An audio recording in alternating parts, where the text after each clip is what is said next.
Olá, meus amigos, bem-vindos a mais um vídeo da Pneumoteca aqui no YouTube, sempre discutindo artigos em pneumologia das doenças mais prevalentes da pneumologia. Eu convido a você a nos seguir no nosso Instagram, onde colocamos sempre as novidades do nosso canal. Já está aqui no nosso canal, que se inscreva, que dê um joinha, dê um like no nosso vídeo e convido a você a conhecer o site da pneumoteca.com.br, que temos alguns cursos na área de pneumologia. O tema hoje vai ser rinossinusites. Vamos fazer uma revisão de rinossinusites de um artigo publicado agora em 2025. A rinocinusite, é claro, não é um tema pulmonar, mas é um tema respiratório que acaba que atinge o pulmão quando ele tem um não controle adequado. Então vamos fazer essa revisão sobre as rinossinusites. Vamos lá então. Antes de iniciar a nossa revisão, eu queria convidar você a conhecer o curso de Radiologia de Tórax, que está disponível no site da Pneumoteca. Nesse curso, vamos estudar com abrangência a radiografia de tórax, a tomografia de tórax, no que diz respeito às técnicas radiográficas desses dois exames, as diferentes incidências. Vamos aprender a identificar as estruturas do tórax dentro do exame e os padrões de doença pulmonar associados. Serão 7 aulas sobre radiografia do tórax, 7 aulas sobre tomografia e mais 3 aulas de discussão de caso clínico, onde vamos sedimentar o nosso conhecimento. Você vai aprender, você vai visualizar mais de 350 imagens nesse curso.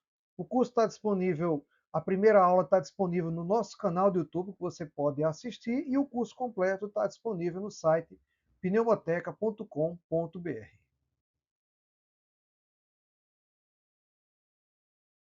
Muito bem, esse é o nosso artigo de hoje, o manejo da rinocinusite aguda em crianças, mas a gente aqui pode aplicar perfeitamente para adultos também. Esses são os autores do artigo e eles são da Universidade de Brighton, no Reino Unido. E esse artigo foi publicado no Pediatric Respiratory Reviews agora em 2025. Então, os autores fazem uma introdução definindo a rinocinusite aguda, que é uma inflamação das mucosas do nariz e dos seios paranasais. Os sintomas gerais incluem congestão nasal, rinorreia anterior e posterior, e pressão ou dor, sensação de pressão, né, ou dor facial e redução do olfato. A rinocinusite aguda, ela é considerada com sintomas que se resolvem até 12 semanas, quer dizer, olha, são 3 meses aí, né, para se resolver, e a rinocinusite crônica, quando persiste além de 12 semanas. Esse termo rinocinusite é o preferido, pois existe um acometimento das mucosas do nariz e dos seus paranasais, que são contínuos, não tem como você separar um do outro, por isso que o termo rinocinusite, para nós que somos profissionais de saúde, ele é o termo mais adequado. Os objetivos dos autores foram fazer uma revisão sobre diagnóstico e manejo de pacientes pediátricos com rinossinusites agudas e suas complicações. Você vai ver que a gente pode também aplicar isso para pacientes adultos. Tranquilamente, essa revisão serve também para pacientes adultos.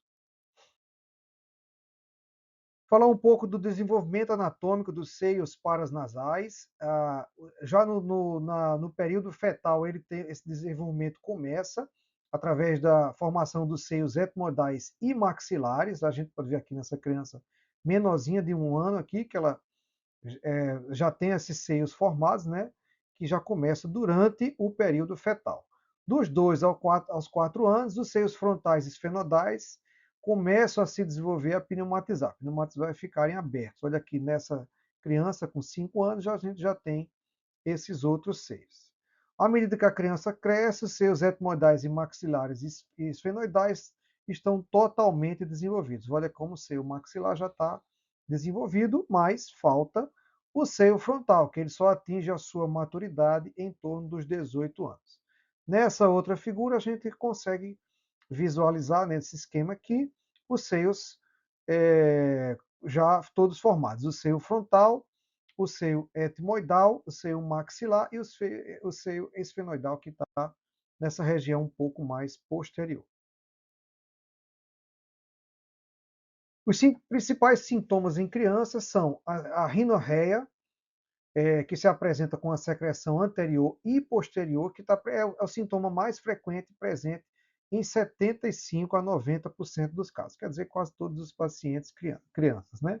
A congestão nasal com obstrução presente também numa porcentagem grande, até 85% dos casos, e a tosse também presente, mas ela é muito mais prevalente em crianças do que em adultos. E uma nota importante é que a dor facial, a cefaleia e a redução do olfato são sintomas mais comuns em adultos, quando a tosse é mais prevalente em crianças. Isso aqui a cefaleia e a dor facial a gente entende facilmente, porque o seio frontal ele só vai estar desenvolvido em pacientes adultos. Por isso que os sintomas de cefaleia são mais presentes nos pacientes adultos do que em crianças que não têm o seio frontal totalmente desenvolvido. O posicionamento europeu de 2020, ele faz uma classificação baseada na duração e na gravidade dos sintomas.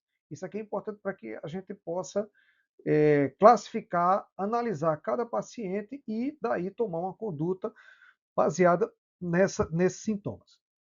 A rinocinusite viral aguda, chamado resfriado comum, são sintomas que atingem o pico no terceiro dia e se resolvem completamente em 10 dias. São pacientes que não vão haver necessidade de se usar antibiótico.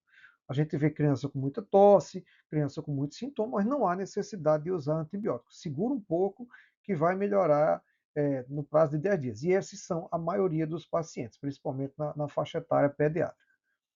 A rinocinusite aguda pós-viral são sintomas que persistem por mais de 10 dias ou que se agravaram após 5 dias. Aqui a gente tem que ter um pouco de cuidado nesses 5 dias aqui, porque não precisa ser exatamente tão fixo aqui nesse quinto dia, tá certo? Então a gente pode acompanhar mais um pouco esse paciente. Mas, de maneira geral, são sintomas que duram mais de 10 dias. A gente vai ver mais à frente que a gente também não precisa utilizar antibiótico nesses pacientes. Mas a rinocinusite bacteriana aguda já é indicada por uma presença de febre que aparece depois, uma cefaleia mais intensa, dor facial, principalmente em adultos, e a secreção nasal amarelo esverdeada e em maior abundância. Então, aí a gente já classifica como rinocinusite bacteriana aguda, lembrando, após 10 dias ou com pior após 5, 6 dias de evolução. Com relação à patogênese da rinocinusite aguda, geralmente ela se inicia a partir de um quadro viral, de um dos vírus respiratórios que tem a predileção pelo sistema respiratório, né? Desses vírus inclui todos aqueles vírus que nós já conhecemos, o rinovírus, influenza, coronavírus, o sincicial respiratório, rinovírus e enterovírus. A gente pode até citar mais aqui o metapneumovírus também, mas ele não cita isso no artigo, tá certo? E os vírus, o que acontece? Os vírus entram no epitélio nasal, eles fazem uma ruptura, uma lesão na mucosa do trato respiratório e promovem uma resposta inflamatória nesse trato respiratório. Aí existe aumento da produção de secreção da mucosa, com edema também dessa mucosa, e isso promove uma disfunção ciliar prolongada. Então, por isso aqui a gente só classifica as rinocinusite bacterianas depois do tempo, porque existe essa disfunção ciliar que tem que haver um tempo, não é de uma hora para outra que isso vai acontecer. E aí é um ambiente propício para infecção bacteriana, para colonização bacteriana, quando você tem toda essa situação. Nem todas as vezes que aconteceu uma rinocinusite aguda, vai haver essa mesma situação. Muitas vezes ela já se resolve nessas primeiras etapas aqui. Mas para o desenvolvimento da rinocinusite bacteriana, essas etapas são a que explica a patogênese. Com relação à microbiologia da rinocinusite bacteriana, são as mesmas que a gente já conhece há algum tempo. O Streptococcus pneumoniae ainda permanece como o patógeno bacteriano aeróbico mais comum, seguido do Haemophilus influenza, que é o segundo mais prevalente, e do Moraxella catarrhalis, é mais comum em crianças do que em adultos. Existem algumas situações que podem aparecer outros germes, obviamente, Mas os autores refletem bem a rinocinusite aguda de origem odontogênica, quando você tem um processo infeccioso na arcada dentária superior. Esse processo é frequentemente causado por bactéria anaeróbica, uma mistura de aeróbico com anaeróbico, incluindo gram-negativos, e que isso daí pode se perpetuar, ele subir, né, atingir um seio da face e você ter uma rinocinusite aguda de origem odontogênica. Mas isso é um capítulo à parte do tema de rinocinusite. Bom, o diagnóstico, né? O diagnóstico basicamente ele é clínico, baseado na história e no exame físico do paciente. A rinoscopia anterior, ela já consegue lhe mostrar muita coisa, e a nasoendoscopia flexível, que é feita pelo otorrinolaringologista, ele visualiza melhor essa situação. Então, a visualização da cavidade nasal, especialmente do meato médio, ele consegue ajudar no seu diagnóstico, certo? São sinais da bacteriana, a secreção mucopurulenta, com edema ou obstrução nasal. E lembrar que a nasoendoscopia pode não ser muito bem tolerada em criança. Às vezes o pai ou a mãe tem que segurar a criança para ser feito esse exame, porque não é um exame agradável, né? Criança pequena, ele pode não colaborar. Ainda falando sobre o diagnóstico, agora sobre os exames de imagem, os autores relatam que existe um papel muito limitado dos exames de imagem para diagnóstico das rinossinusites agudas. E que não deve ser utilizado rotineiramente os exames de imagem para diagnosticar essa doença. Eles falam que a radiografia de seios da face não deve ser solicitada para esses casos. Ela não vai ter capacidade de identificar se é uma rinocinusite aguda viral ou se é bacteriana. A imagem vai ser a mesma. Uma gripe ou uma sinusite bacteriana, você vai ver a mesma imagem. Então, ela não é um critério diagnóstico. Você vai acabar entrando com antibiótico terapia desnecessariamente para o paciente, porque você vai ver o exame alterado. A tomografia dos seios paranasais é um exame importante, mas não deve ser utilizado nos casos simples. Ele é útil para planejar uma intervenção cirúrgica ou caracterizar a extensão em doença complicada apenas. Então, não deve ser utilizada de rotina. Veja um dado importante aqui: a tomografia pode superestimar a presença da rinocinusite aguda, pois de um terço a metade das crianças assintomáticas apresentam uma pacificação sinusal na tomografia. Crianças sem nenhum sintoma vai apresentar alteração na tomografia do seio da face. Então, a gente não há necessidade no dia a dia de fazer essa solicitação, apenas nos casos complicados. E a ressonância é uma modalidade de escolha para avaliar a suspeita de envolvimento intracraniano. Então, são poucos casos que a gente vai solicitar. O diagnóstico ele é realmente clínico para o nosso paciente. Com relação a culturas, também é um exame muito limitado, a gente solicita muito pouco, principalmente nós clínicos. O otorrino talvez ele solicite mais, porque ele vai pegar os casos mais complicados, né? Todo mundo sabe, a cultura serve para identificar o agente etiológico, não são realizados de rotina, né? Apenas nas rinossinusites complicadas ou recorrentes ou crônicas, acima de 12 semanas. E o padrão ouro para solicitar cultura é a punção do antro maxilar, pegar uma secreção do antro maxilar. Não é um exame tão simples de se fazer, né? Uma outra alternativa é o suave de secreção do meato médio de orofaringe, mas esse daí pode não refletir a flora dos seios infectados, apenas a flora que está nessa região aí. Então, quer dizer, é um exame que pode ser feito, mas nos casos mais complicados, e é realmente o especialista que vai solicitar esse exame. Bom, com relação ao tratamento, algumas informações.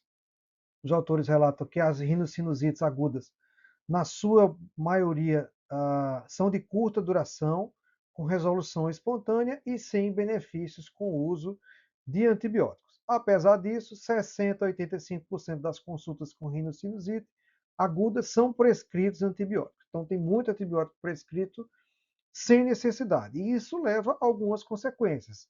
maiores efeitos colaterais para o paciente, principalmente diarreia, o maior custo para o paciente do tratamento, o aumento da resistência bacteriana, que isso é o que é mais preocupante, e uma alteração da flora humana normal.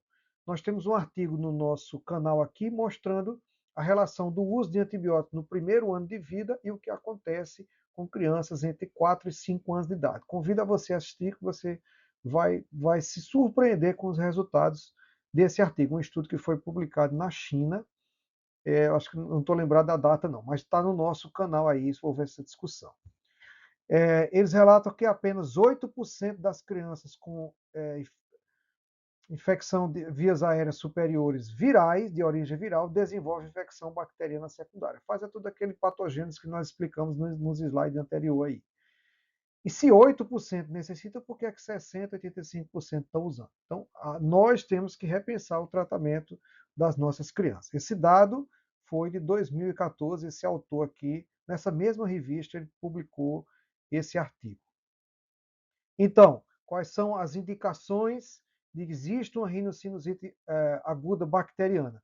Febre elevada, principalmente uma febre que começa depois, não no início do quadro, uma secreção nasal purulenta e sintomas persistentes com piora após 7 a 10 dias de evolução. Aí você pensa em usar antibiótico. Se você acompanhar o seu paciente, você vai perceber que a maioria não vai chegar nessa situação.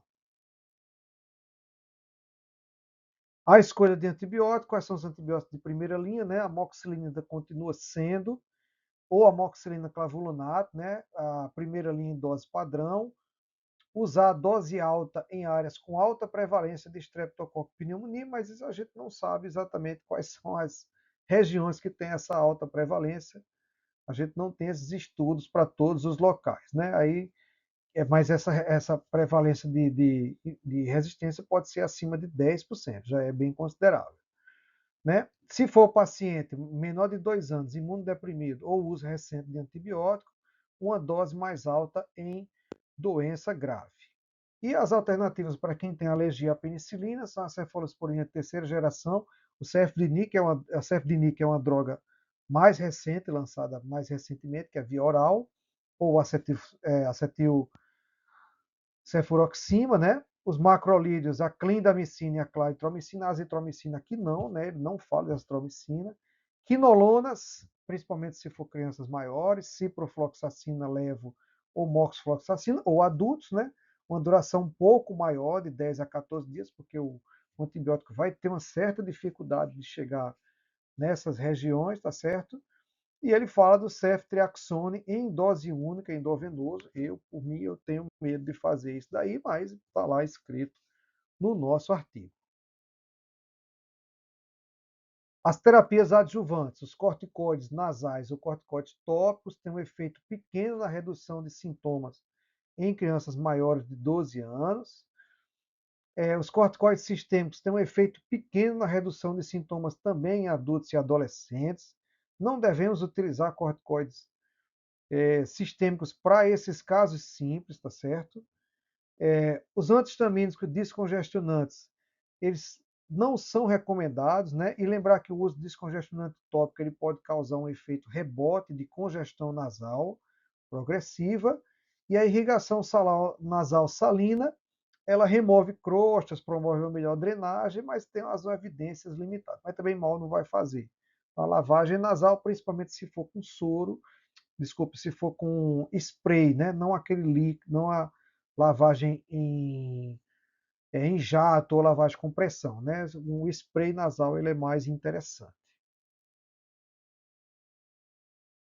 Fala só um pouquinho das complicações. As complicações orbitais surgem da etimoide, né? Principalmente em crianças pequenas, devido à proximidade que ele tem das órbitas dos olhos. E elas estão associadas às rinossinusites agudas graves. Temos alguns tipos, né? A celulite pré-septal é a mais leve, é uma infecção limitada às pálpebras, né? Não passa o septo. Os sintomas: pálpebras edemaciadas e eritematosa, movimento ocular e visão preservado, antibiótico oral ou intravenoso, a depender do caso. A celulite orbitária, nós até vemos com um pouco mais de frequência, é o edema difuso de conteúdo orbitário, sem abscesso definido, existe redução da acuidade visual, limitação ocular, quimose, né? E possível proptose, aí tem que ser antibiótico intravenoso.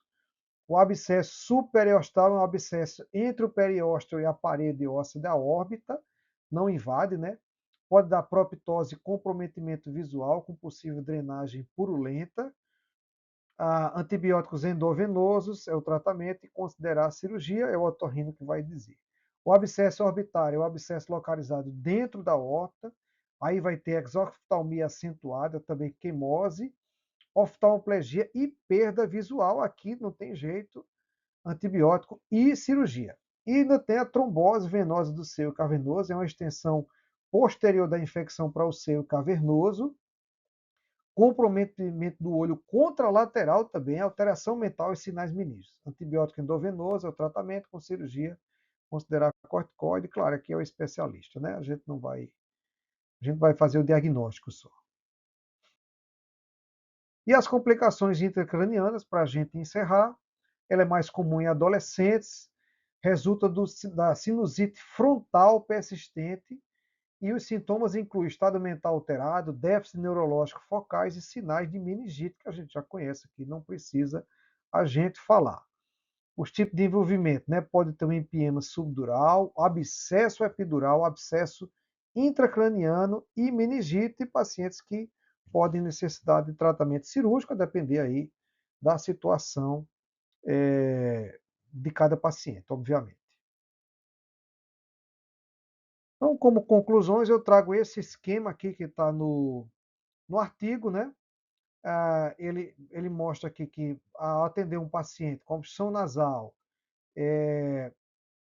a secreção nasal e tosse, secreção nasal anterior e posterior e tosse, né?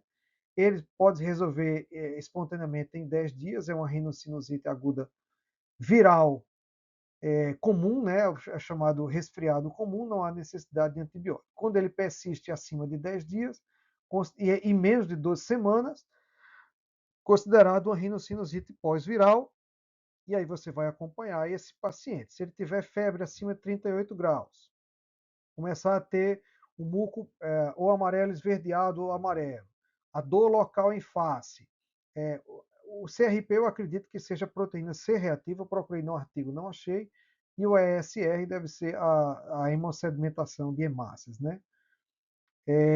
Aumentadas, tá certo?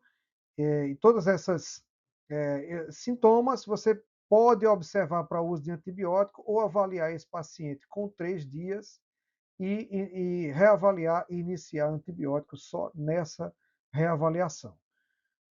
Avaliar se esses sintomas todos estão presentes. E sintomas acima de 12 semanas é a rinocinusite crônica, e aí quem tem que fazer esse tratamento é o otorrinolaringologista, que vai seguir os protocolos para isso daí. Então vamos evitar aqui, ó, a grande maioria dos pacientes está nessa situação aqui, principalmente em crianças, a gente evitar aqui o uso de antibióticos para esse paciente e quando ele piorar um pouco, se ele entrar nessa fase aqui, a gente avaliar com mais calma o paciente, reavaliar depois de 2, 3 dias, para a gente entrar com antibiótico realmente quando houver uma indicação precisa, certo? Vamos à nossa dica de cinema. Bom, todos os vídeos fazemos aqui uma dica de cinema e o critério que utilizamos é que não são filmes blockbusters de sucesso tremendo popular, mas que são filmes de excelente qualidade, mas que já saíram aí do circuito do dia a dia, mas eles estão nos streams, basta você procurá-los que você vai encontrar.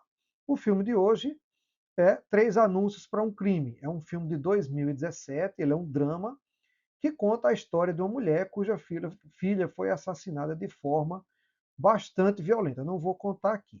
E já se passa um tempo que a polícia não consegue solucionar esse caso.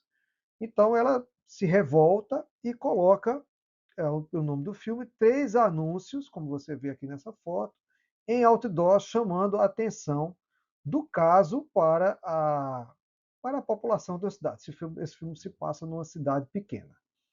Essa mulher, essa mãe que teve a filha assassinada, é interpretada por essa atriz, ela é Frances McDormand, ela inclusive ganhou o Oscar por esse filme, e o xerife da cidade, que investiga o crime, é o Woody Harrelson, que você já viu aí em vários filmes. Ele é um cara legal, um cara bacana, que tenta aí resolver o caso, mas não é tão simples assim. Esse outro aqui é o Sam Rockwell, ele só faz cara mau caráter. Eu me fiz as pazes com ele em Jojo Rabbit, mas ele só faz personagem mau caráter. Aqui ele faz um policial de péssima índole, né? E o interessante do filme é que ele lida com as consequências dessa exposição, onde acaba que muitas pessoas são envolvidas depois que ela coloca esses outdoors, né? Os personagens são um tema central do filme, o filme tem ótimos diálogos, a gente vê o sofrimento da mãe, né, que tenta seguir sua vida, mas não é fácil depois de uma situação dessa. A relação com o filho é difícil, enfim, o filme é muito interessante e mostra realmente a crueldade do ser humano. Esse ator aqui, eu realmente esqueci o nome dele, ele fez Game of Thrones, né? Eu não assisti Game of Thrones, é muito longo para mim. E esse desenrolar, realmente você não consegue desgrudar da tela para ver o que é que vai acontecer, quais são os desdobramentos. Então esse é o nosso filme de hoje, ele venceu o Globo de Ouro de melhor filme e outros prêmios, teve 6 indicações ao Oscar, era o favorito, mas acabou que não venceu, perdeu para A Forma da Água, que é um filme que eu realmente não gostei. Mas ele ainda ganhou o Oscar de atriz e o Sam Rockwell ganhou ator coadjuvante. Curiosidade aqui é um filme com orçamento de 12 milhões e arrecadou 150 milhões de dólares. Onde assisti? No Disney. Recentemente eu assisti de novo para fazer esse comentário aqui. E no Prime Video, eu acho que aqui você tem que pagar. Então é mais um filmaço na nossa dica de cinema. Lembrar de você pedir a você que dê um like no nosso vídeo e nos vemos no próximo vídeo aqui da Pneumoteca, discutindo mais um tema em pneumologia. Até lá.